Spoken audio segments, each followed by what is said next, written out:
Bonjour tout le monde, j'espère que vous allez bien. Donc, le Masha'Allah, radin choufou un autre exemple concernant l'examen numéro 2 SVT pour la deuxième année de l'enseignement secondaire. Radin double restitution de connaissances. Relie chaque élément à la définition qui lui correspond. Donc, le basalte. Le basalte est une roche magmatique rencontrée au niveau de la dorsale océanique. La pâte vitreuse, il y a une matière non cristalline. Zones de subduction, ce sont des zones qui se caractérisent par des volcans explosifs. Les volcans explosifs, les zones de subduction, on a une structure grenue, on a des cristaux de grande taille jointifs, c'est-à-dire la pâte vitreuse. Donc, une structure grenue, la pâte vitreuse. Répondez ou bien répondez par vrai ou faux. Donc, le basalte est une roche magmatique semi-cristalline à structure grenue, donc c'est faux. Donc, le basalte a une structure microlithique. L'axe ديال الغابرو هو اللي عنده donc الغابرو هو اللي عنده structure grenue. Le refroidissement lent du magma en profondeur aboutit à la formation des microlithes. Donc vrai, هذوك الميكروليت هما اللي كيعطونا donc la texture microlithique. La grandiorite et l'andésite se trouvent dans les zones de subduction, donc vrai. Le gabbro et le basalte sont des roches qui caractérisent les dorsales océaniques, vrai. Le gabbro et l'andésite ont la même composition chimique, donc faux. Là, mais les mêmes compositions chimiques. Les volcans explosifs se caractérisent par l'émission d'une lave visqueuse riche en gaz et en vapeur d'eau, donc c'est vrai. Alors, Radindozol figure numéro 2, donc voilà. Donc, les gens disent schéma. Donc, bien sûr, nous avons un volcan de type effusif, bien sûr. Donc, on a coulée de lave. Donc, volcan de type explosif.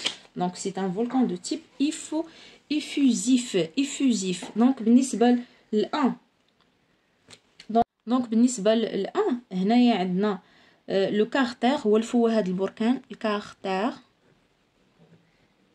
Donc, carter. بالنسبة ل2 عندنا coulée de lave. Coulée de lave. بالنسبة ل3 donc عندي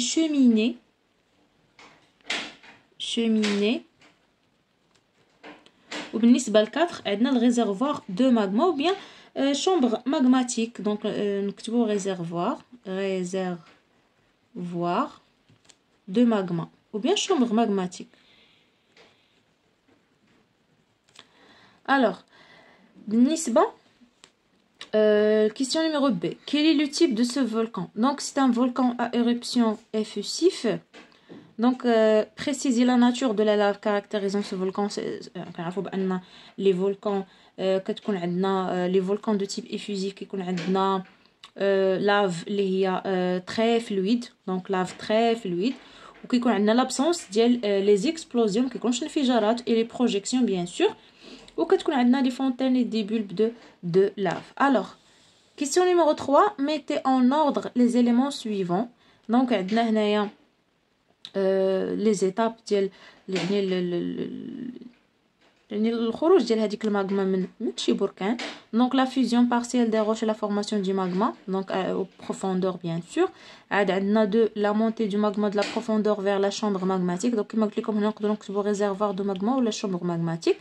Après عندنا la montée des magma ou bien du magma vers ou bien par les fissures. هاد les fissures اللي كيكونوا عندنا تما تخرج عندنا الماغما bien sûr. Donc هادو les types ديال donc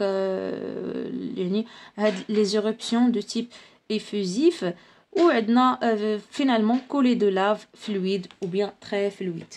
Alors, radin de d'abord le raisonnement scientifique. Donc le schéma ci-dessus représente la structure de la lithosphère. Donc bien sûr, on a plaque lithosphérique continentale, on a le croûte continentale, on a le manteau lithosphérique, on a le manteau, on a lithosphère fait le manteau ou fait la croûte bien sûr, ou on a la sténosphère. Alors, on a la croûte océanique, on a fosse et bien sûr, on a activité volcanique fait le niveau هذا donc de type explosif bien sûr. علاش لان عندنا هنا zone de subduction. Donc donnez le nom du phénomène représenté dans le document A. On a la subduction bien sûr. Déterminer le nombre des plaques lithosphériques représentées dans ce document. Donc, on a deux plaques. Une plaque lithosphérique continentale et une plaque lithosphérique océanique. Donc, deux plaques lithosphériques. Indiquer la nature des mouvements tectoniques qui caractérisent cette zone. On a les mouvements de convergence. Donc, bien sûr, تقارب. On a les mouvements de convergence. Parmi les deux plaques. Déjà, on a les deux plaques. Donc, parmi les deux plaques lithosphériques, préciser la plaque plongeante et la plaque chevauchante. Donc, la plaque plongeante est la plaque océanique, ou plaque chevauchante est plaque continentale. Déduire le type du volcan qui caractérise cette zone. Bien sûr, les explosions. Alors, volcan à éruption. Donc, on a un goulot explosif. Donc, éruption. Une éruption, un goulot explosif. Ou là, on a volcan explosif. F. Ou bien, à éruption. Donc, une éruption, un goulot. Une éruption, pardon.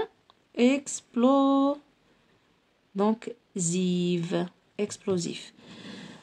Donnez le nom de roches qui composent la croûte océanique et les roches qui composent la croûte continentale. Donc, la croûte océanique est généralement composée ou bien formée du basalte et gabbro. La croûte continentale, elle est généralement composée du granit. Donc, voilà. L'exercice numéro 2. Le document 2 représente une photographie d'une lame mince de l'andésite. Alors, je ne sais pas ce que l'andésite. عندنا يبدا microscope polarisant. Donc عندي microlithe d'amphibole et de plagioglace. عندي البيروxyne, عندي l'amphibole, عندي plagioclace. Alors, dans quelle zone se forme l'andésite? Donc l'andésite se forme dans les zones de subduction. L'andésite est une roche semi-cristalline, bien entièrement cristalline. Justifiez votre réponse. Donc bien sûr une roche qui est cristalline. Donc elle est composée des cristaux. Déterminez en justification ou bien en justifiant votre réponse la structure de l'andésite. Donc, l'andésite a une structure liée microlithique, bien sûr. Alors, comment explique-t-on cette structure? Donc, cette structure est due à la solidification du magma par refroidissement lent en profondeur. Donc, avec la solidification هذوك لي روش وبيان هذيك الماغما كتبرد بشويه c'est-à-dire هذوك لي كريستو كياخذوا الوقت ديالهم باش انهم تيتكونوا bien sûr. Alors voilà هادو هما لي réponses concernant هاد l'examen هذا. Donc غادي نشارك معكم d'autres exemples bien sûr. À bientôt.